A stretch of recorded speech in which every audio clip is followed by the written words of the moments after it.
आज तो यार मजा आ गया। ना पैसे दिए हमने, ना कोई खर्चा लगा। सही कहा भाई, इसे तो कहते हैं सोने पे सुहागा होना।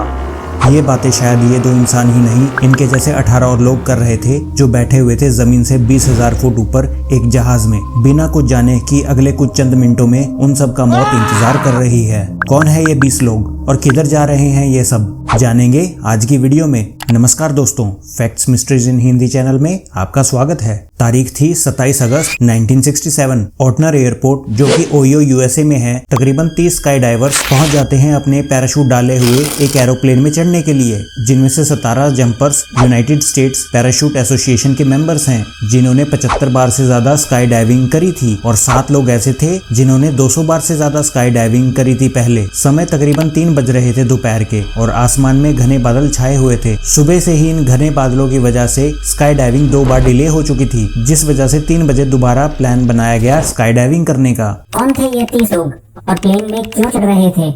ये दर्दनाक कहानी जानने के लिए हमें थोड़ी और चीजों पर गौर करना पड़ेगा, ताकि सब चीजें हमें अच्छे से पता लग जाएं। तो आइए देखते हैं वो सब। दरअसल यूएसए में एयर शो हुआ था, जिसमें सभी ने बढ़ चढ़कर हिस्सा लिया था, और वो शो बहुत रोमांचकारी और अच्छा गया। तो फिर उन सब स्काई डाइवर्स को शुक्रिया कहने के लिए Bob camps B-25 Mitchell plane, जो कि एक सिविलियन प्लेन था, उसके मालिक थे, उन्होंने एक न्योता भेजा सभी को कि फ्री में स्काई डाइविंग करवाई जाएगी। और वीडियो के शुरू में जो हमने 2 लोग बात करते हुए सुने थे, ये वही लोग थे जिन्होंने कोई पैसा नहीं दिया था स्काई डाइविंग करने के लिए। जैसे जैसे ड्राइवर्स प्लेन में बैठना शुरू हुए, तो प्लेन ओवरलोड होने की वजह से पायलट ने कहा कि सभी 30 लोगों को लेकर वो उड़ान नहीं भर सकते, जिस वजह से प्लेन पर सिर्फ 20 लोगों को बैठने की ही परमिशन दी गई, वो भी उनके एक्सपीरियंस और स्किल लेवल को देखते हुए। बाकी बचे 10 लोग मायूस होकर वापस जाने लगे अपने घर की तरफ, पर शायद नियति को यही मंजूर था कि वो अभी मौत के आगोश में ना जाएं। मौत के आगोश में ना जाएं?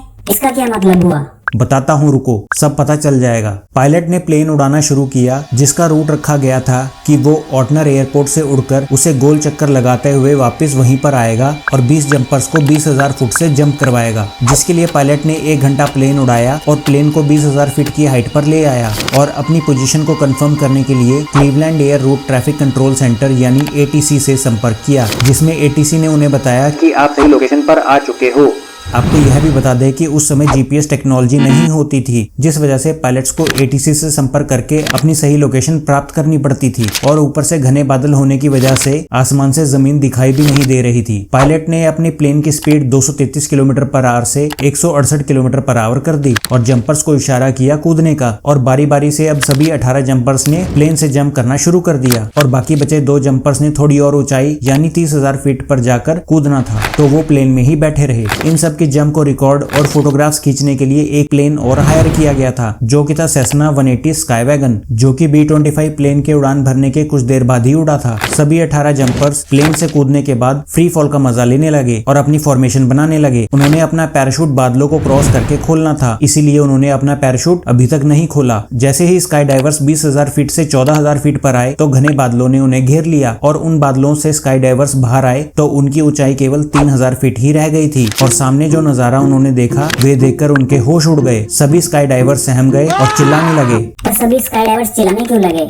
दरअसल स्काई डाइवर्स ने जंप तो सही लगाई थी, लेकिन वो जहां पर उतरने वाले थे वो एयरपोर्ट से 21 किलोमीटर और जमीन से 10 किलोमीटर दूर एक झील थी, जो कि 4थी सबसे बड़ी झील है नॉर्थ अमेरिका की, और 11वीं सबसे बड़ी झील है पूरी धरती की। इसकी लंबाई 388 किलोमीटर और चौड़ाई 92 किलोमीटर है, जिस वजह से इसका total surface area 25,874 square kilometre हो जाता है। और यही नहीं, यह 64 मीटर गहरी भी है। यह झील कनाडा और US को आपस में बांटती है। सभी स्काई डाइवर्स को पता लग चुका था कि वो ऐसी मुसीबत में फंस चुके हैं जहां से वापस निकलना शायद अब उनके लिए आसान नहीं होगा। उन्होंने फटाफट अपने पैराशूट खोल दिए, ये सोचकर कि वो जमीन के नजदीक ही लैंड करेंगे। उन्होंने पानी में लैंड करने से पहले अपनी सारी भारी चीजें तक उतार फेंकी थी, जैसे कि जूते, मोटे कपड़े और कुछ भी जो पानी में तैर ना सकता हो। यहाँ पर जो सबसे भारी मुसीबत बनी उनके लिए वो थी उन्होंने जो जंपसूट डाला था, क्योंकि जिस ऊंचाई से वो कूदे थे वहां का तापमान -30 डिग्री था, और पानी में गिरते ही उनका वो जंपसूट इतना भारी हो गया जो उन सबको तैरने में बाधा करने लगा। सब हथकंडे अपनाने के बाद भी जो होनी को होना था वही हो के रहा। सभी जंपर्स पानी में समा गए। सिर्फ 2 जंपर्स रॉबर्ट एल्कॉय और बर्नार्ड जॉनसन को छोड़कर, जिन्होंने पानी में तैरने के लिए अपना रिजर्व पैराशूट और हेलमेट का प्रयोग किया, जिस वजह से जब तक रेस्क्यूअर उनके पास पहुंचे तब तक वो पानी में तैरते रहे। वैसे तो रेस्क्यू मिशन बड़ी जल्दी शुरू हो गया, क्योंकि पायलट ने एटीसी को यह बता दिया था कि उसने स्काई डाइवर्स को गलती से एयरपोर्ट ना उतारकर लेक एरी की तरफ छोड़ दिया है। कुछ ही मिनटों में तकरीबन 30 बोट्स आ चुकी थी, लेकिन अफसोस सिर्फ 2 जिंदगियां ही बच पाई। तो फिर गलती कहाँ हुई और किससे हुई? दरअसल कयास लगाए गए कि शायद जंपर्स को तेज हवा अपने साथ ले गई थी जब उन्होंने जंप किया 20,000 फीट से एयरपोर्ट से लेकर लेक एरी की तरफ, और पायलट ने सारा दोष एटीसी पर मढ़ने की कोशिश करी कि उसको गलत निर्देश दिए गए थे जंप करते हुए। तो फिर गलती किसकी निकली? 2 सितंबर 1967 को यूनाइटेड स्टेट पैराशूट एसोसिएशन यानी यूएसपीए ने पूरी जांच पड़ताल करी और यह कहा कि उस दिन हवा का निरीक्षण करने पर यह पता चलता है कि स्काई डाइवर्स ज्यादा से ज्यादा 5 किलोमीटर दूर ही जा सकते थे, लेकिन वो 32 किलोमीटर दूर लैंड हुए थे एयरपोर्ट से लेक एरी के पानी में, जो कि पॉसिबल नहीं था। जमीन न दिखने के बावजूद भी जंप करने को कहना स्काई डाइवर्स को यह पायलट की गलती बताई गई, जो कि फेडरल एविएशन एडमिनिस्ट्रेशन के नियमों का उल्लंघन करना था। एक तथ्य यह भी निकल कर आया कि B-25 प्लेन जब आसमान में था तो ATC में शिफ्ट चेंज हुई थी, जिस वजह से नए ATC कंट्रोलर जो कि एंजल स्मिथ था, उसने गलती से सेसना प्लेन की पोजीशन B-25 प्लेन के पायलट को बता दी थी, जो कि एयरपोर्ट से 21 किलोमीटर आगे लेक एरी के ऊपर उड़ रहा था। 1972 में कोर्ट ने फेडरल एविएशन अथॉरिटी को इन 16 जंपर्स की मौत का जिम्मेदार ठहराया और B-25 प्लेन के पायलट का लाइसेंस हमेशा के लिए सस्पेंड कर दिया। इसके अलावा एक नया रूल भी बनाया गया कि कोई भी स्काई डाइविंग पानी से 50 किलोमीटर दूर ही करी जाएगी। खैर, जो होना था हो गया। अब आरोप और प्रत्यारोप लगाने से कुछ वापस हासिल नहीं होने वाला था, लेकिन स्काई डाइवर्स कम्युनिटी ने आने वाले 2 साल यानी 1968 से 1969 तक उन जंपर्स को श्रद्धांजलि देने के लिए आसमान में जाकर फूल बरसाए और जानबूझकर लेक एरी में लैंड किया। अगर आपको उस समय उन जंपर्स के साथ जंप करने का मौका मिलता